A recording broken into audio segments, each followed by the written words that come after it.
마가복음 11장 12절에서 14절까지 말씀을 제가 봉독하도록 하겠습니다. 이튿날 그들이 베다니에서 나왔을 때에 예수께서 시장하신지라 멀리서 잎사귀에 있는 한 무화과 나무를 보시고 혹 그 나무에 무엇이 있을까 하여 가셨더니 가서 보신즉 잎사귀 외에 아무것도 없더라. 이는 무화과의 때가 아니니라. 예수께서 나무에게 말씀하여 이르시되 이제부터 영원토록 사람이 내게서 열매를 따먹지 못하리라 하시니 제자들이 이를 듣더라. 아멘. 이것이 우리 주님의 말씀입니다. 지난 주일날 동일 본문이라고 하는 마태복음 21장 18절에서 22절 말씀을 가지고 함께 나눴습니다. 그 말씀 여러분 기억나십니까?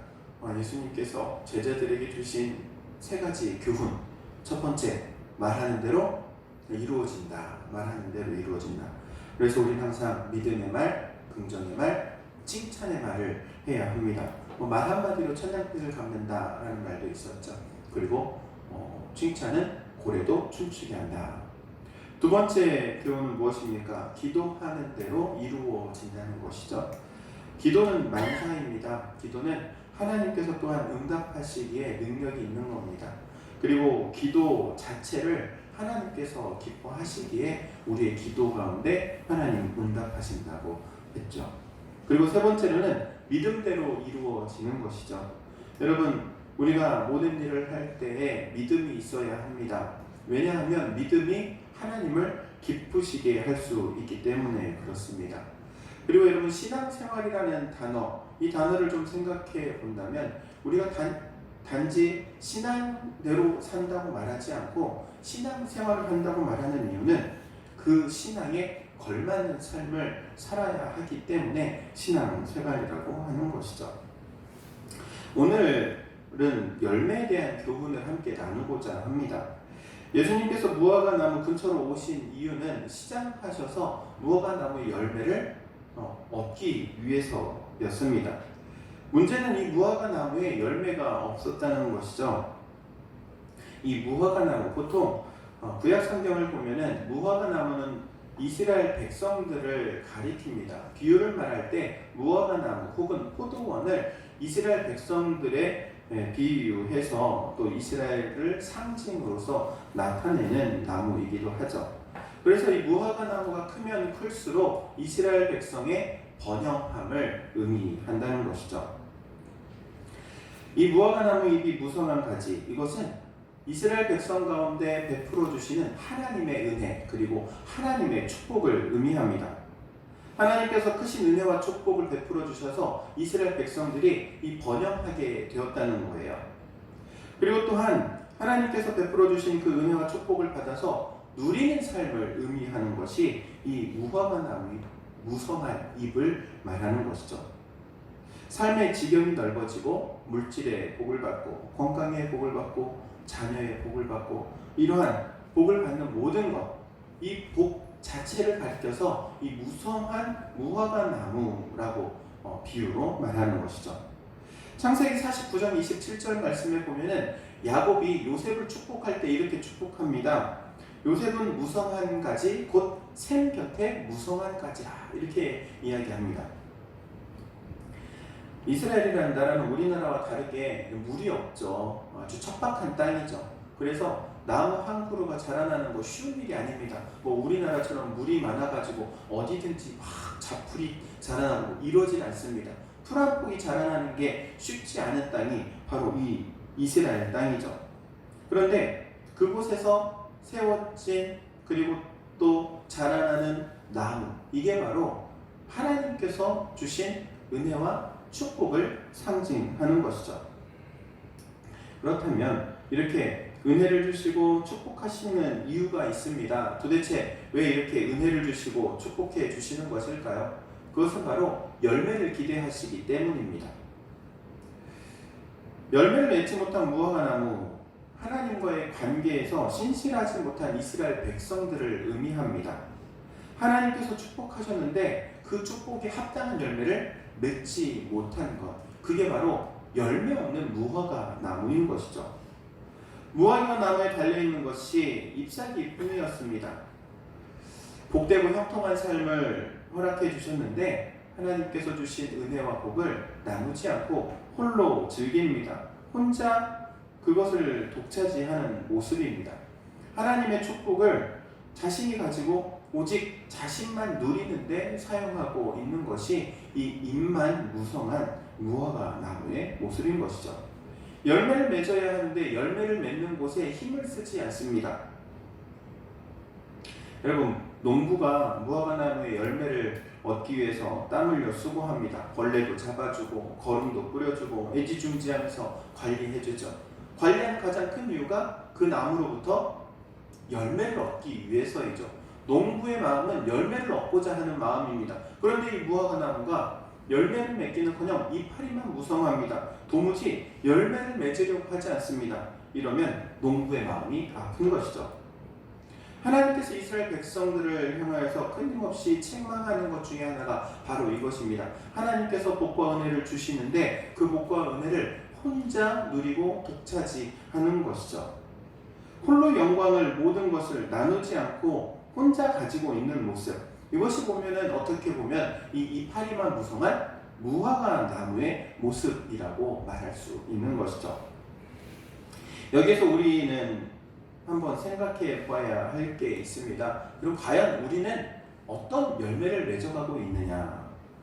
어떻게 열매를 맺고 하나님께 영광 올려드리고 있느냐? 이것을 생각해 봐야 하는 것이죠. 우리가 맺어야 할 열매 크게 두 가지가 있습니다. 먼저 첫 번째는 하나님께 영광을 돌려드리는 열매입니다. 하나님께서 기쁘게 받으시는, 그리고 하나님께서 영광스럽게 받으시는 열매, 이 열매는 영혼의 열매입니다. 전도의 열매입니다. 예수 그리스도의 복음을 통하여서 하나님께서 주시고자 하는 생명의 열매, 이것을 하나님께서 가장 기뻐하시는 열매인 것이죠. 열매가 맺어가는 이 가을의 때에 오곡백과가 무르익어가는 이때에 그냥 곡식만 익어가는 것이 아니라 우리의 삶에도 열매가 맺혀지고 익어가야 할 줄로 믿습니다. 그리고 두 번째 열매가 있습니다. 두 번째 열매는요, 이웃과 함께 나누는 열매입니다. 내게 주신 것을, 우리에게 주신 것을 나만, 우리만 독차지하고 그것을 누리는 것이 아니라 이제는 이것을 가지고 이웃과 함께 나누는 것이죠. 이웃과 함께 나누는 열매 너무나도 중요합니다. 하나님 아버지의 마음으로 주님의 교회를 통하여서 이웃과 나누기를 우리 주님께서 원하신다는 사실을 기억하셔야 합니다. 나눔의 열매를 통해서 하나님께서 또한 영광을 받으십니다.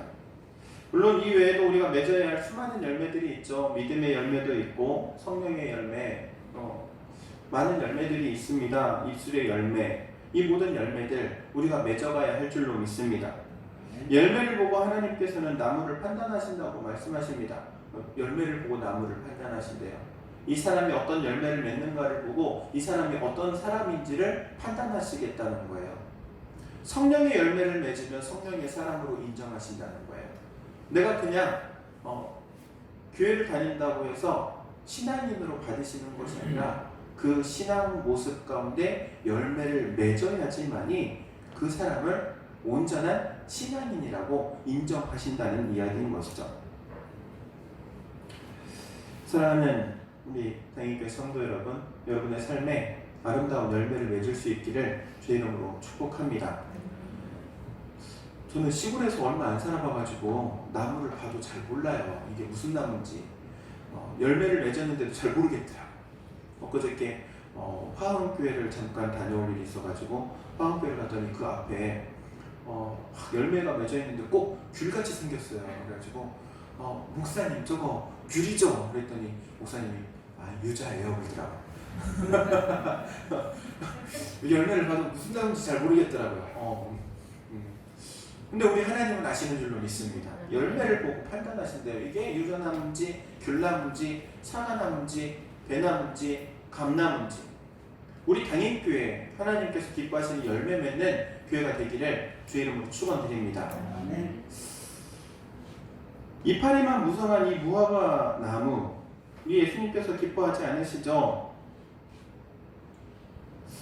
예수님께서 이렇게 말씀하십니다.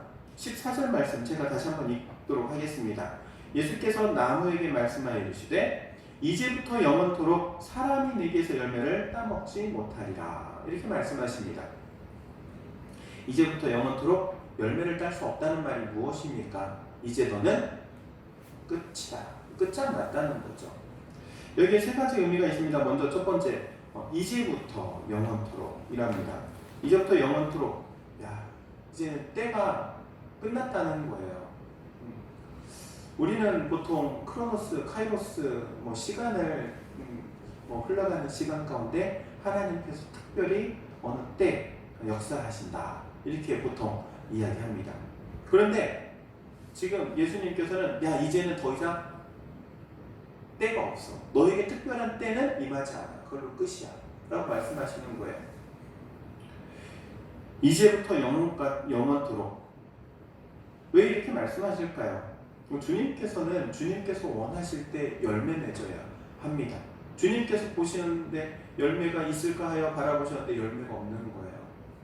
그거 하나만으로 우리 주님께서 큰 실망을 하신 것이죠.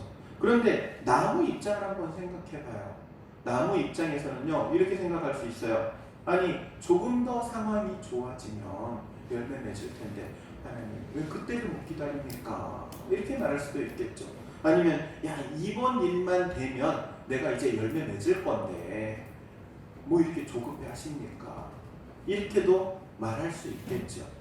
그런데 우리 주님께서는요, 필요한 때에 필요한 열매 맺는 걸 원하신다는 거예요. 그렇기 때문에 우리는 항상 언제든지 주님께서 원하실 때, 요구하실 때 즉각적으로 맺어 드릴 수 있는 열매가 필요하다는 사실입니다. 그리고 두 번째 이렇게 말하죠. 열매를 맺지 못하리라. 영원히 열매를 맺지 못한다는 것은요, 이제 더 이상 희망이 없다는 얘기예요. 열매를 맺고 그 열매가 다시 씨앗을 통해서 심겨져야 번성하게 되죠. 번영하게 되고. 그런데 이제 더 이상 그러한 길이 없어진 겁니다. 그 대에 끝이 나버린 겁니다. 희망이 없는 이 무화과 나무, 열매 맺지 못하는 무화과 나무는 결국에 어디로 가게 될까요? 아궁이로 들어갈 수밖에 없습니다. 땔감으로 쓸 수밖에 없는 것이죠.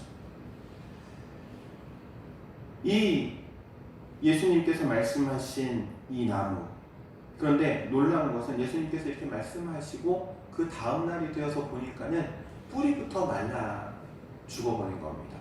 뿌리부터 말라가지고 죽어버린 이 무화과 나무의 모습.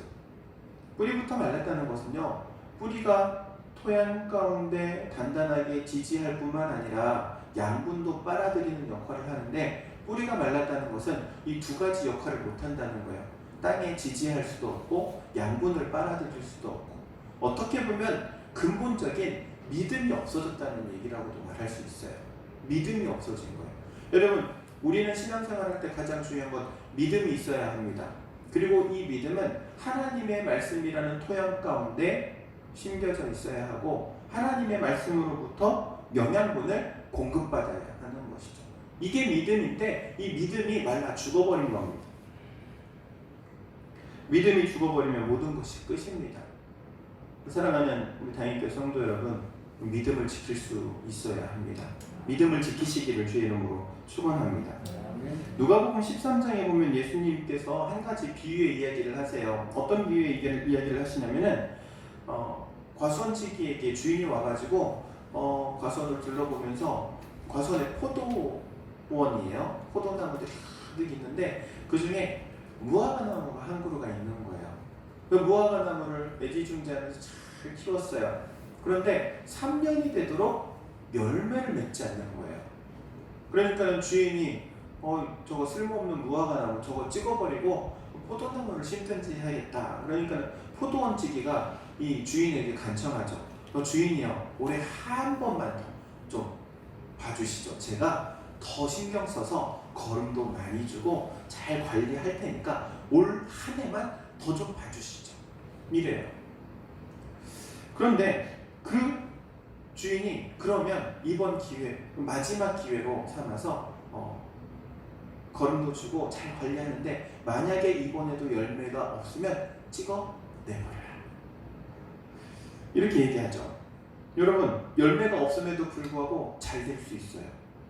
형통할 수 있어요. 우리가 생각하는 대로 물질의 복 받을 수 있고 건강의 복 받을 수 있고 믿음이랑 상관없이 내가 신앙의 열매가 없음에도 불구하고 남들 보기에 정말 잘 사는 삶 살 수 있어요. 그런데 생각해봐야 할 게 오히려 그것이 우리 주님께서 마지막으로 양분을 공급하시기 위한 마지막 기회가 아닌가 한번 생각해봐야 한다는 거예요.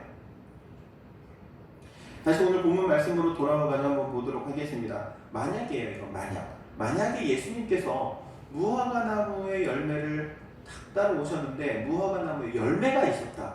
그러면 어떻게 되었을까요? 예수님께서 축복하셨을 거예요. 야, 열매가 있네. 우리가 읽지는 않았지만 이 마가복음의 뒤쪽에 보면은 이렇게 말하고 있죠. 여기 13절에 보면은 무화과의 때가 아직 아니래요. 그러니까 원래 무화과 열매가 맺어서 익어가는 철은 아니에요. 그런데 예수님께서 무화과 나무에 열매가 있는지 찾아보신 것은 예수님 배고프셔가지고 그런 거죠. 그리고 무화과가 없는 것은 아니고 열매는 맺었지만 아직 익지는 않은 그런 시기예요.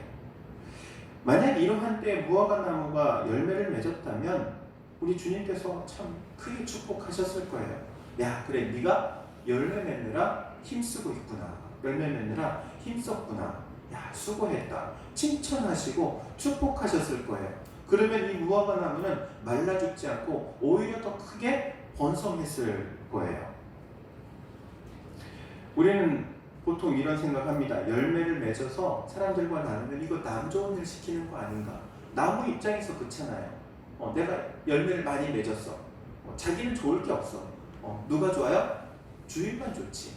따먹는 지나가다가 열매를 따가지고 먹는 사람들이나 좋지. 열매를 맺는 나무 입장에서는 별로 유익할 게 없을 것 같아요. 그런데 예수님께서 이렇게 말씀하십니다. 요한복음 15장 16절 말씀에 제가 읽도록 하겠습니다. 너희가 나를 택한 것이 아니요 내가 너희를 택하여 세웠나니 이는 너희로 가서 열매를 맺게 하고 또 너희 열매가 항상 있게 하여, 그 다음이 중요합니다. 내 이름으로 아버지께 무엇을 구하든지 다 받게 하려 함이라. 열매를 맺게 하는 것은요, 우리로 하여금 열매를 맺도록 하게 하고 항상 열매가 있게 하는 것은 그 열매를 보시는 하나님께서 그 열매를 보시고 기뻐하셔가지고 그들이 기도할 때 응답해 주시기 위함이라는 거예요. 그러니까 열매 맺는 삶이 하나님의 응답을 가져오는 삶이 된다는 것이죠. 기도하는 사람은 그렇기 때문에 항상 점검해야 할 게 있어요. 내가 하나님 앞에 과연 열매를 맺어가고 있느냐? 내가 하나님 앞에 열매를 맺어가고 있기에 하나님께서 약속하신 말씀대로 정말 무엇을 구하든지 다 응답해 주시는 은혜가 나에게 일어나고 있느냐? 사랑하는 다인교회 성도 여러분, 열매를 맺어야 합니다. 그리고 그 열매를 맺는 것은 다른 사람에게 유익이 되는 것이 아니라 결국에 근본적으로 나에게 유익이 된다는 사실을 기억하시기 바랍니다. 교회도 마찬가지로 열매를 맺어야 해요. 교회가 맺어야 할 열매가 있습니다. 이파리만 풍성하면 안 됩니다. 풍성한 열매가 있어야 해요.